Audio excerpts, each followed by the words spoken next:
Hi, this is Dr. Siddharth Gautam, and today let's continue our discussion vis-a-vis the cranial nerves. Today, let's talk about the 10th cranial nerve or the vagus nerve.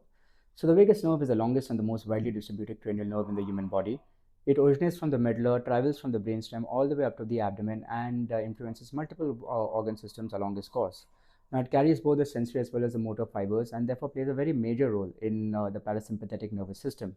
Some of the functions of the vagus nerve includes controlling the muscles that are involved in speech and swallowing, regulating heart rate and blood pressure, influencing breathing patterns, stimulating gastrointestinal movement and digestion, and carrying sensory information from other internal organs back to the brain. Now, because of this extensive distribution, dysfunction of the vagus nerve can actually affect or produce symptoms across multiple organ systems.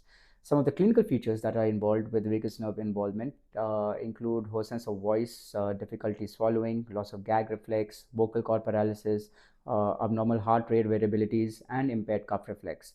Now, this particular nerve also becomes very important during skull base, brainstem, neck, and thoracic surgeries, where preservation of its function becomes very critical.